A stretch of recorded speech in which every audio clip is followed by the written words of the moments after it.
கிழக்கு நியூஸ் நேயர்களுக்கு வணக்கம். நான் பத்ரி சேஷாத்ரி. நேற்று நாடாளுமன்றத்தில் கமலஹாசன் மக்கள் நீதி மய்யம் கட்சியின் நிறுவனர் தலைவர், திமுக சார்பில் மாநிலங்களவை எம்பி ஆகியிருப்பவர், தன்னுடைய முதல் பேச்சு, கன்னி பேச்சு, அதை நேற்று பேசியிருக்கிறார். அவர் பேசாமல் இருந்திருந்தாலே நல்லது என்ற அளவுக்கு அந்த பேச்சு இருக்கிறது. தமிழ் படித்தவர்களுக்கே, தமிழ் தெரிந்தவர்களுக்கே புரியாத அளவுக்கு உளறுவதில் அவர் மன்னர். ஆனால் நேற்றைக்கு என்னன்னா, அவருடைய ஸ்டார்டிங் ப்ரிமைஸே தப்பு பண்ணிட்டாரு. நிர்மலா சீதாராமன் தன்னுடைய பட்ஜெட் பேச்சுக்கு பிறகு அதை பற்றியெல்லாம் பேசும் பொழுது அவர் ஏதோ ஒரு இடத்துல பெரியார் பேசியிருந்ததை, விடுதலை இதழில் வந்திருந்ததை கொட்டேஷன் எடுத்து அவர் பேசுறாரு. கமலஹாசன் அதெல்லாம் பார்த்தாரா அப்படின்னு தெரியாது. இது ஒரு சீரியஸான நியூஸ் சேனலா இதை நிஜமாவே எடுத்துட்டு போகணும்னு பார்க்குறேன். இதெல்லாம் பேசணுமா அப்படின்னு கொஞ்சம் ஒரு கவலையா இருக்கு. ஆனாலும் சுருக்கமாக பேசிடுவோம். ரொம்ப பேசினா அவர் பக்கம் பக்கமாக அவரே கையில் நிறைய பேப்பரெல்லாம் வச்சு அந்த பேப்பரெல்லாம் கீழே போட்டு அதை அள்ளி வாரி எடுத்து பேசியிருக்காரு. முதல்ல ஆங்கிலத்தில் ஆரம்பிச்சு எல்லாமே நாடகீயமாக அவர் தமிழ் சினிமாவில் நடிக்கிற மாதிரியே அதே மாதிரியே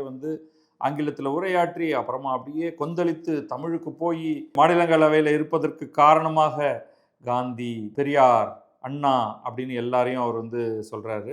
அவருக்கு எழுத படிக்கிறதுக்கெல்லாம் இவங்கெல்லாம் தான் சொல்லி கொடுத்துருக்காங்களாம். மகாத்மா காந்தி இந்த உரையை துளி கோபமும் இல்லாமல் எழுதுவதற்கு உதவினாராம். அப்புறமா தர்க்க ரீதியான வாதங்களை முன்வைக்க தந்தை பெரியார் எனக்கு உதவினார். இந்த மாபெரும் ஜனநாயக கட்டிடத்தின் மாண்பை புரிந்து கொள்ள அண்ணா எனக்கு உதவினார். அதுக்கப்புறம் அப்படியே ஒரு சின்னதாக ஒரு ஜம்ப் ஒன்று அடித்து மம்தா பானர்ஜி எப்படி சகோதரி, மேற்கு வங்கத்தைச் சேர்ந்த எனது சகோதரி இன்றைக்கு உச்சநீதிமன்றத்தில் போராடி கொண்டிருக்கிறார். மம்தா பானர்ஜி இந்த எஸ்ஐஆர், ஸ்பெஷல் இன்டென்சிவ் ரிவிஷன், அது எல்லா மாநிலங்களையும் பல குழப்பங்கள் இருக்குது. நம்ம அதை முதல்ல ஒத்துப்போங்க. அந்த குழப்பங்களை மேற்கு வங்கத்தில் மம்தா பானர்ஜி மிக கடுமையாக எதிர்க்கிறார். மேற்கு வங்கத்தைச் சேர்ந்த பலருடைய பெயர்கள் விடுபட்டு போவதற்கு இது காரணமாக இருக்கும் என்று அவர் ஒரு வழக்கை போட்டிருக்கிறார். அந்த வழக்கில் பல நீதிமன்றத்தில் வழக்கறிஞர்கள் வாதாடி கொண்டிருக்கிறார்கள். உச்ச நீதிமன்றத்தில் இந்த வழக்கு போயிட்டு இருக்கு. இவரே ஒரு வழக்கறிஞர். அதனால் இவர் அதில் ஒரு கான்செப்ட் ஒன்று இருக்குது, பார்ட்டி இன் பர்சன் அப்படின்னு. நீங்கள் வழக்கறிஞராக இருந்தாலுமே நீங்கள் வழக்கு தொடுக்கிறீர்கள் என்றால் அந்த வழக்கில் நீங்களே வாதாடுவதற்கு, நீங்கள் வழக்கறிஞராக இல்லாவிட்டாலும் வாதாடுவதற்கு ஒரு வழிமுறை இருக்கிறது. பார்ட்டி இன் பர்சன் அப்படின்னு நீங்களே வாதாடலாம். ஆனால் நேற்றைக்கு இவர் அதை நேராகவே போய் அங்கே இறங்கிட்டார். போய் இறங்கி எங்கெல்லாம் பேசியிருக்காரு, அது தனியான விஷயம். அதுக்குள்ளே அது முக்கியம் இல்லை. ஆனால் அது ஒரு பக்கம் அவருடைய எதிர்க்கட்சிகள்லாம் அதை ஒரு ட்ராமாவாக பார்க்கிறார்கள். ஆனால் சகோதரர் கமலஹாசன் அதை ஒரு ரொம்ப முக்கியமான ஒரு விஷயமாக பார்க்கிறார். ஸோ அதை எடுத்து அவர் குறிப்பிட்டு பேசுகிறார். அவர் சொல்லும்பொழுது அதான் அந்த நாடகீயத்தனமான வாக்கியங்கள் அப்படின்னு.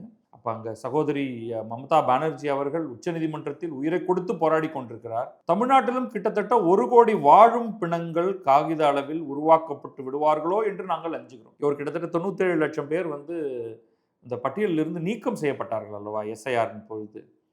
அதில் பலர் உண்மையிலேயே இறந்து விட்டார்கள். அவர்கள் இவர் சொல்கிற மாதிரியான வாழும் பிணங்கள் கிடையாது, வாழ்ந்து மறைந்த பிணங்கள். அவங்கள எடுத்தாச்சு. மீதி பல பேருக்கு பல்வேறு சிக்கல்கள் இருக்குது. அவங்க அதில் பல லட்சம் பேர் மீண்டும் தங்களுடைய பெயரை மீண்டும் பதிவு செய்து கொண்டிருக்கிறார்கள். அது திருப்பி ரோலில் வருமா அப்படிங்கிறதெல்லாம் பார்க்கணும். பட் அது இவர் ரொம்ப ஒரு ட்ரமாட்டிக்காக அதை கொண்டு வர்றாரு. இந்த அவையில் நான் பேசும் வார்த்தைகள் உங்களில் சிலருக்கு காயத்தை ஏற்படுத்தலாம், ஆனால் நான் கடவுளை நோக்கி கைகூப்ப போவது கிடையாது. இது யாருங்க இவரை கடவுள் நோக்கி எதுக்காக கைகூப்ப சொன்னாங்க?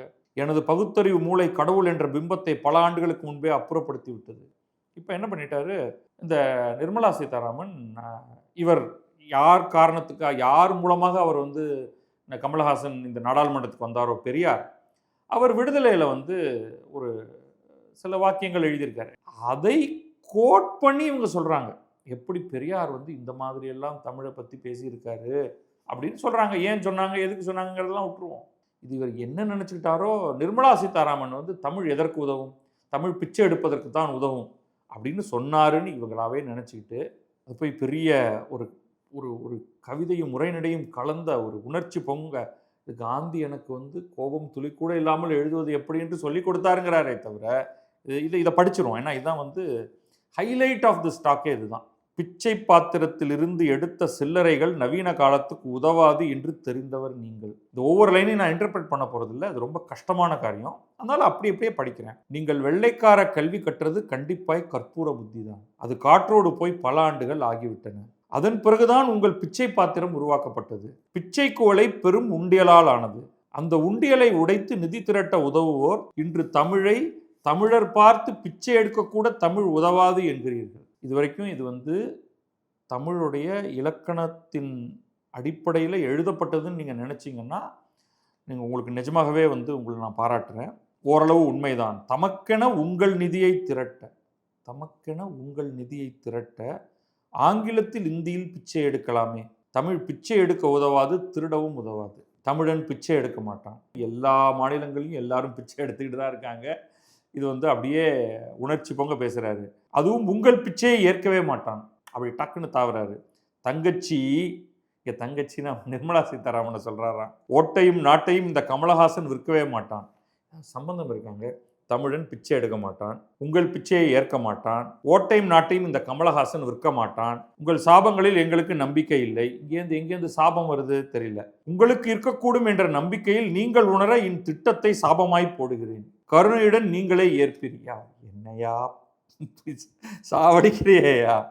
உங்கள் இஷ்ட தெய்வங்களை வேண்டிக் கொள்ளுங்கள். பகுத்தறிந்த தமிழ் சித்தன் கூற்று இது. அதுக்கப்புறமா அவர் சொல்றாரு, உம்வினை உம்மை சுடுக, எங்கள் நாடு நீடூழி வாழும். உம்வினை உம்மை சுடுக, ஓட்டப்பம் வீட்டை சுடுக, வந்தீர் வென்றீர் செல்வீர், இது உலக நியதி, அரசியல் நியதியும் கூட, வீழ்க வளமுடன்.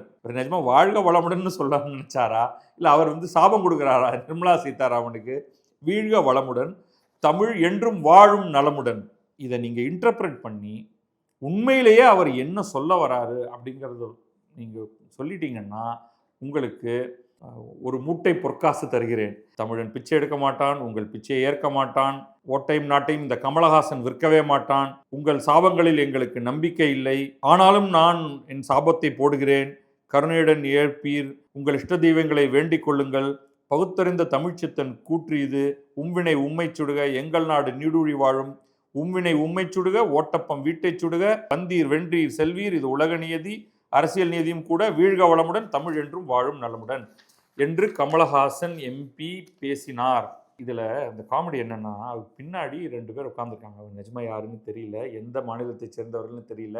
அவங்க வாய் பல்லு அப்படியே சிரிப்பா இருக்கு. அவங்க தெரிஞ்சு இதை பார்த்து சிரிக்கிறாங்களா, இல்லை ஒன்றுமே புரியல, சரி இந்த ஆள் ஏதோ அவங்க மொழியில போட்டு தாக்குன்னு தாக்குறான், ஒருவேளை அவங்கெல்லாம் எதிர்கட்சிக்காரங்களா இருப்பாங்கன்னு நினைக்கிறேன். ஏன்னா கமலஹாசன் உட்காந்துருக்காரு, அவர் பின்னாடி உட்காந்துருக்காங்கன்னா அவங்க பாரதிய ஜனதா அல்லது தோழமை கட்சியாக இருக்காது.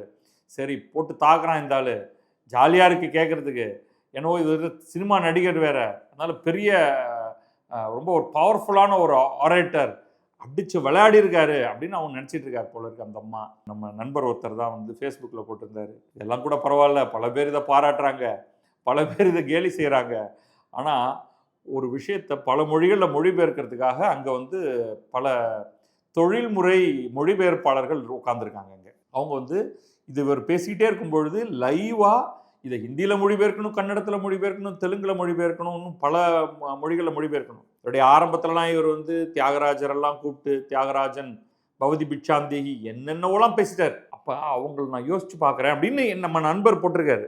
போட்டுட்டு அந்த மொழிபெயர்ப்பாளர் நான் யோசிச்சு பார்க்குறேன், இது என்னையா, இது எப்படியா பண்ணுறது, பாவமாக இருக்குது. இது கன்னி பேச்சு அப்படிங்கிறது நீங்கள் இவ்வளவு நாடகீயமாக அர்த்தமே இல்லாமல் உளறலாக இருக்கணுங்கிற அவசியம் கிடையாது.